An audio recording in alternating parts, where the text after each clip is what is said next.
Дарить победительнице в нашем северном крае теплую, роскошную шубку.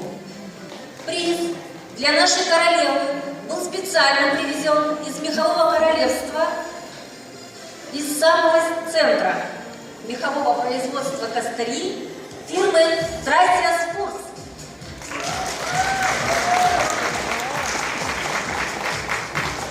Да-да-да-дам!